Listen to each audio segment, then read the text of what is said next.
Olá, estamos aqui na casa do nosso amigo Jaime, junto também com o nosso amigo Júlio, para falar de coisas que trazem esperança em tempos de calamidade, em tempos de muita ansiedade que rola no mundo agora, tá? E o nosso amigo Jaime aqui nos convidou para tomar um café hoje, foi uma manhã edificante. Nós falamos sobre coisas que fazem bem. Eu queria que ele começasse essa manhã aqui, trazendo uma mensagem para você. Ok, bom dia a todos. Bem, o dia, começa quando a gente abre o olho. E existe um salmo em que ele já diz assim, não é? Então, este é o dia que fez o Senhor, eu me alegrarei nele.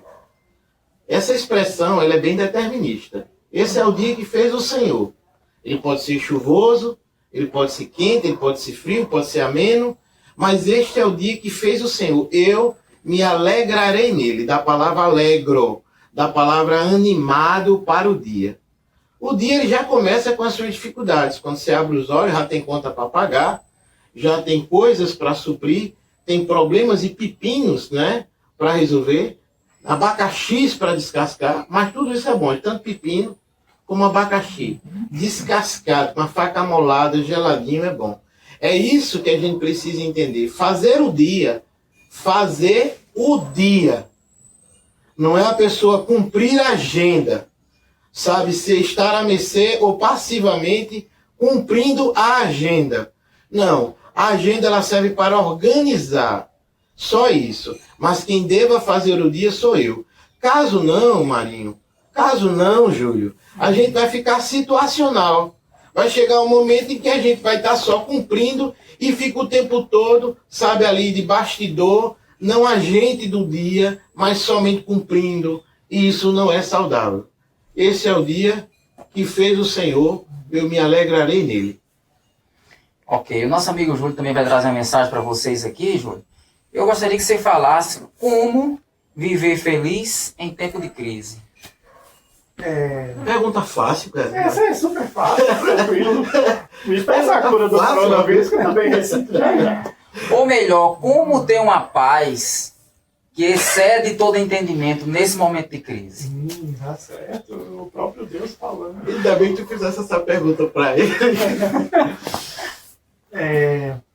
Paulo, em um dado momento, ele escreve: eu aprendi o segredo de viver bem em toda e qualquer situação. Sei ter sem não ter, sei estar saudável, sei estar doente, sei passar por momentos tranquilos, sei passar por momentos difíceis. Aí a gente fica se perguntando, que segredo é esse que Paulo encontrou e que eu preciso aprender também? Aí isso já gera um estresse, sabe? Paulo sabe e eu não sei. Paulo vivia um tempo melhor do que o nosso? Paulo vivia um tempo melhor que o nosso. Lá era muito mais tranquilo, a televisão funcionava melhor naquela época, o rádio não chiava. Mas eu entendo, e por eu entender também, é assim que eu procuro praticar, que quando Paulo diz que eu aprendi o segredo de viver bem em toda e qualquer situação, ele está falando de interpretação. Interpretação do dia, interpretação da vida, interpretação dos fatos. Isso não significa que não vai haver dias difíceis, porque na própria descrição ele já diz: eu sei estar bem abastado e sei passar necessidade. Eu sei viver a doença e sei viver a saúde. Então, ele não fantasia, ele não romantiza as coisas dizendo que só tem coisa boa. Ele não diz, tem coisa ruim também. E Paulo, se você for ler a história de Paulo, ele é especialista em naufrágio. Naufragou não sei quantas vezes. Mas ele diz, olha, eu aprendi o segredo de viver bem. E eu entendo que esse segredo de viver bem é você tomar as rédeas da sua vida e construir as coisas boas na sua vida. Porque tudo que a gente faz, tudo que a gente pensa, todos os fatos da nossa vida, todas as moedas têm dois lados. E muitas vezes a gente é levado a olhar para o lado trágico. Há alguns dias eu falando na igreja, eu comentando com as pessoas, que algumas pessoas você chega, e aí fulano, como é que você está? Aí lá, eu passei por isso, passei por aquilo, começa a debulhar um rosário de situações difíceis que passou na vida. Mas também todo mundo passou por situação boa na vida. Por que quando eu sou questionado, e aí como é que você está? Eu não menciono as coisas boas que aconteceram na minha vida. E isso é uma atitude racional. É uma escolha. Quando você me pergunta como eu estou, eu posso escolher de todos os fatos que aconteceram na minha vida para relatar para você como eu estou. Então, por que escolher os ruins? Por que focar no que dá errado? Por que escolher os maus? A Bíblia, com toda a sabedoria da inspiração divina, ela diz, olha, quero trazer à memória aquilo que me dá esperança. Maravilha. Pessoal, nós estamos vivendo num momento em que tem se pregado muito distanciamento social. Distanciamento social é quando as pessoas precisam viver um pouco distante fisicamente das outras para evitar a disseminação de um vírus. Porém, Jaime, esse distanciamento social também está causando ansiedade nas pessoas, porque antes eu apertava sua mão e não percebia como isso era bom. Antes eu abraçava você e não sabia como isso fazia bem. Hoje eu sinto falta de apertar sua mão e sinto falta do abraço. Como isso pode ser avaliado nos dias de hoje? Quais as consequências que isso traz para a gente? Bem, existe, primeiro de tudo, momentaneamente é um ganho. Então não existe problema em a pessoa apertar a mão. O problema existe uma cultura da não higienização. Exatamente. Então apertar a mão nunca foi um problema. Apertar a mão suja é. Exatamente. E aí o problema é que as pessoas pegam ainda com essa mão, tá? É suja, ela passa na boca, passa nos olhos. E o corona, ele veio aí introduzir uma cultura. Não é que somente por causa desse procedimento de lavar a mão, tomar banho, se lavar, álcool gel, várias outras doenças estão sendo evitadas. Agora, o que é que causa de fato? Esse é o ganho, por causa situacional agora dessa situação. Agora vamos lá. O abraço, o afeto, ele é necessário para a vida humana. Então, quem não abraça pode notar que eles têm o humor embotado. Os depressivos, os distímicos, o ansioso que ele tem uma vertente ali, sabe? O ansioso em que ele tem meio esquizoide, em que ele gosta de se afastar. Porque ele não tem uma ideia muito clara a respeito dele, é tímido, aí ele gera um afastamento. Aí isso também deixa ele meio deprimido, entendeu? Deixa ele meio para baixo, um conceito errado a respeito dele mesmo. Meu querido, tempo como esse seria um tempo, por exemplo, de se abraçar mais, entendeu? De namorar quem pode, entendeu? Porque o interessante é que as pessoas, elas não vão adoecer porque estão namorando, não é? Então não cabe aí a vida promíscua mais. Agora não tem nem condições e que bom por isso. Mas o aperto, ele gera, o aperto de mão, o abraço afetivo, ele gera uma substância chamada ocitocina. Então tem gente que está tão mal, Marinho, que às vezes a pessoa não consegue nem falar. Aí a pessoa está tão angustiada que ela chora e ao mesmo tempo se contém porque está com vergonha de se abrir e desmanchar. Aí quando você dá o abraço, aí a pessoa, sabe, ela se desmancha. E aquele abraço, naquele momento, ele vai fazer com que a pessoa seja curada. Curada. Ou pelo menos ela entra no processo de cura. Porque aquilo que ela está lá dentro, sabe, ruminando, está fazendo mal a ela vai estar para fora. E chorar faz muito bem. Tanto, Marinho, que a Bíblia, ela não manda enxugar as lágrimas de ninguém. É Deus que vai fazer isso. Mas a Bíblia diz assim, chorai com os que choram. Olha a coerência. Chorar com os que choram. Não é para você reter lágrimas de ninguém. Chore junto. Chore junto. Compartilhar. Exatamente. Porque o choro, ele é muito pertinente ao que a pessoa está passando. E se a pessoa não é coerente, a pessoa tende a um outro tipo de compensação. Tempos de hoje, por exemplo, de 1000 amizades virtuais, elas não funcionam. elas vão deixar pessoas mais ansiosas, mais inseguras, com dificuldade de expressão, entendeu? E também de amor próprio. Porque o abraço é uma troca fantástica. Então, tempos como hoje é complicado, só que pessoas perdem muito tempo. Muito tempo. Então há uma necessidade temporária, mas o abraço continua fazendo bem, o aperto de mão Continua sim, continua e é tão saudável quanto a prevenção do corona. Exatamente. Tem um texto bíblico que diz assim: tudo que é perfeito, tudo que é louvável, tudo que vale a pena, agora ampliando o sentido do texto, nisso pensai. No momento nós estamos muito expostos a notícias ruins. Como é que a gente pode dosar isso, Júlio? Mais uma vez, a gente precisa tomar decisões, fazer escolhas. A gente tem noticiários de todos os tipos, 24 horas à disposição. Então a gente pode escolher assistir ou não assistir. Ah, mas eu preciso me manter informado do resto das coisas, apesar de ser um pouco difícil você encontrar outras informações hoje em dia, mas aqui e acolá você encontra. Ah, preciso me manter informado. Beleza, uma atitude inteligente. Se manter atualizado. Então, escolha uma pequena fração do seu dia e se atualize. Mais uma vez, você precisa continuar escolhendo, porque você escolheu uma fração do dia para se atualizar, mas fica todo o resto do dia, e além de todo o resto do dia, fica a minha cabeça. Eu preciso coordenar os meus pensamentos. Talvez eu não seja o profissional adequado para falar sobre isso, mas o psicólogo pode nos ajudar. É que as pessoas dizem, não, mas eu não escolho o que é que eu vou pensar. Até a página 2. Porque eu posso também condicionar a minha mente.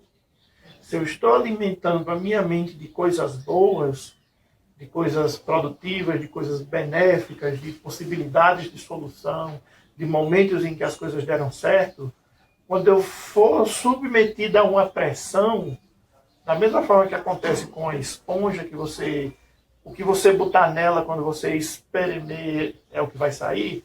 Então, quando você começa a alimentar a sua mente dos fatos reais, é claro, mas também de coisas positivas, de possibilidades de sucesso, possibilidades de coisas que lhe alimentem dessa forma, então você, quando for submetido a uma pressão, o que você vai expelir, o que você vai exalar?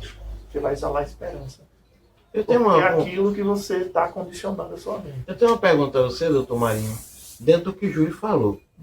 Eu queria que, se possível, você falasse fisiologicamente os efeitos de uma mente perturbada e fisiologicamente também o efeito de uma mente serena. Como é que isso acontece lá dentro da gente? Porque é o seu paciente que chega, né? Exatamente. O pensar bem, né? O pensar positivo, a mente saudável de pensar aquilo que faz bem, tirando as notícias negativas, acaba trazendo menos sintomas para o corpo. É isso. Tudo que é saudável, tudo que é puro, tudo que é justo, tudo que é de boa forma, seja isso. Isso pensar. Um outro texto bíblico, ele fala assim, que qual é aquela pessoa que, por mais ansioso que esteja, consegue aumentar alguma coisa na sua vida, acrescentar tempo na sua vida. Justamente porque já se conhecia os efeitos da ansiedade, né? Uma mente sofrida, para baixo, negativa, vai trazer consequências negativas.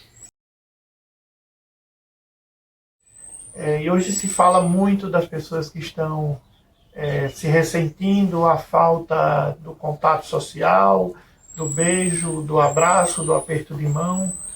E eu fico pensando em momentos em que as pessoas tiveram tudo isso à disposição e nunca perceberam que isso tinha algum valor que servia de alguma coisa. Você sente quando faz falta, né? Muitos hoje se ressentem de não ter, mas também não entendem o valor e o significado de tudo isso. Alguns estão se ressentindo pelo simples fato de dizer que não pode. Ah, não pode, então eu sinto falta. Quando eu tinha, eu nem percebia que existia. Então é bom a gente pensar nesse momento e daqui a algum tempo essas barreiras serão modificadas, essas instruções serão modificadas, as pessoas poderão ter um pouco mais de liberdade de contato social. E quando isso acontecer, é importante que isso seja ressignificado. O meu aperto de mão, o meu beijar, o meu abraçar, não seja apenas aquela coisa pro forma, sabe? Ah, tá todo mundo se abraçando, eu vou me abraçar também. Ah, tá todo mundo se beijando, eu vou beijar também. Isso precisa significar alguma coisa para mim. Porque a gente está o tempo todo falando em atitudes inteligentes. Quando eu faço coisas que não têm significado para mim, então eu não estou usando a minha inteligência. Então, se as coisas que eu estou fazendo têm algum significado, então eu estou sendo inteligente ao fazer ou escolher não fazer. Eu não posso ser apenas aquela pessoa do contra que, porque não pode ter contato social, agora eu quero ter contato social. Quando eu vier a ter contato social, isso precisa significar alguma coisa para mim. Vejam vocês que nós estamos trazendo aqui uma mensagem de esperança em meio a uma pandemia, tá? E a Organização Mundial de Saúde, preocupada com isso, ela tem dado orientações para que as pessoas se exponham menos a notícias estressantes, notícias que causam ansiedade. Então, esse é o nosso foco, trazer uma mensagem de esperança aqui. Eu queria um fechamento com o Dr. Jaime a respeito do assunto. E mais batendo na tecla, como viver bem em tempos de epidemia, em tempo de guerra? Bem, a gente está em um anúncio aí da guerra, né? A gente vai ter... Existe toda uma preparação para essa guerra. Paulo ele vai trabalhar isso. Ele fala sobre, no livro de Efésios, sobre uma proteção, de uma armadura, não é? E o próprio Cristo também vai falar para que a gente entenda o dia mau.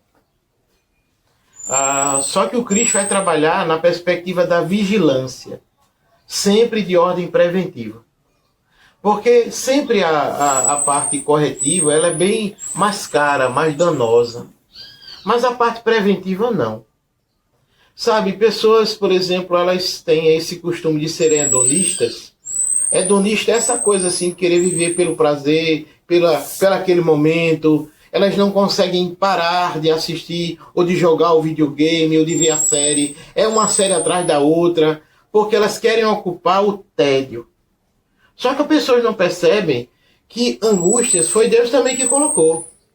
E também a mente perturbada, a mente acelerada, ela é estimulada com fotos, estímulos, com filmes, com emoções, com sensações, com adrenalina, com todo tipo de coisa. E isso é danoso. É danoso. É preciso, quando Cristo diz, olha o lírio, olha os pardais, ele está pedindo para você desacelerar.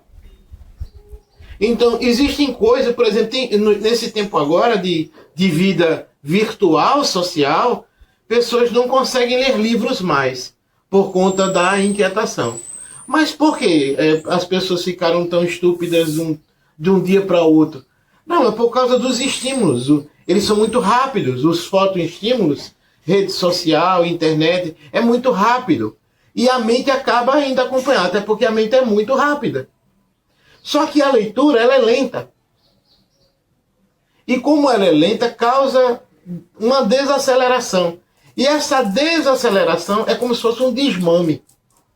Para quem é viciado, isso causa muitos problemas. Então, é preciso se entender como isso, por exemplo, pode trazer uma desarmonia. Escolhas, Marinho, ainda fazem parte da vida humana. O cara tem que saber conscientemente, como diz Júlio, pensar, escolher. Às vezes são atividades que são mais lentas, como jardinagem, como vocês podem notar, eu sou praticante nisso. Para poder desacelerar. Caso não, a pessoa vai entrar na vibe. Entendeu? Na passividade ele vai entrar na vibe, daqui a pouco ele vai ter problemas sérios com essa aceleração, porque a mente vai, mas o corpo não acompanha. Entendi. Jaime há pouco tempo fez uma pergunta aqui, como funciona a fisiologia de uma pessoa que está em estado de alerta o tempo todo? Então, pessoas que vivem em estado de alerta continuamente, vivem mais ansiosas, trazem consequências tanto para a mente como para o corpo. E não é bom, como ele acabou de falar. Júlio, sua mensagem final aí. Como viver bem em tempos de crise? Como viver bem em tempos de crise? Vivendo. Simples assim. Muito bom. Arrancando fora tudo que me deixa ansioso, tendo domínio de alguns aspectos que são importantes ser dominados, tendo a tranquilidade de perceber que aquilo que eu não consigo dominar é porque não era para ser dominado mesmo, porque a vida ela apresenta as vicissitudes, as coisas que os inesperados, a gente não consegue quando não vai inesperado. Então eu não posso viver o tempo todo esperando pelo inesperado. O inesperado em algum momento vai acontecer, e no momento em que ele acontecer, a gente administra ele. Você falou sobre vida agora, eu me lembrei que a gente não tem ensaio. Vocês podem ter notado aqui as coisas que acontecem ao redor. E ele falou em viver porque isso a gente não ensaia. A gente não ensaia a nossa amizade, a gente não ensaia o nosso respeito mútuo e a gente não ensaia o que a gente vai falar. Porque a gente vive o que a gente está falando. E a boca ela fala de que o coração está cheio. Meu coração não está cheio de coronavírus. Ele não está cheio porque eu não assisto. Eu não assisto. Está cheio de fé. Agora, eu não sou idiota para desprezar portarias. Exatamente. Eu não sou idiota para poder não entender que outros profissionais estão dizendo faça isso, é melhor assim. Só que é aquela coisa, vamos equilibrar. Então, de um lado, nós temos aí a ciência dizendo como é para agir. E de outra área, aí você vai ver que a pseudociência, que é a mídia, achando que sabe alguma coisa e aterrorizando a gente. Não, o nosso coração ele não tem espaço para angústia. Toda angústia ela é sintomática. Na verdade, nosso coração ela foi feito, Deus colocou ele para ter paz. E paz, ela também tem a ver com decisões. Tem ali o fruto, eu pego ou não pego? É proibido eu pegar. Então a pessoa tem que ter domínio próprio para não ir lá pegar. É simples assim. Disciplina. Então, meus amigos, a mensagem final é que sigam as recomendações do Ministério da Saúde, mantenham o distanciamento social, geralmente uma distância de 1,80 m a 2 metros, de pessoas que estão com sintomas gripais. O que são sintomas gripais? Quem está nariz escorrendo, quem está com aquela característica de uma gripe. E vamos focar no que dá esperança. Tanto a mensagem do nosso colega Jaime como de Júlio foi de focar naquilo que dá certo, focar naquilo que te faz bem. E assim nós vamos passar muito melhor por essa epidemia. Muito obrigado a todos.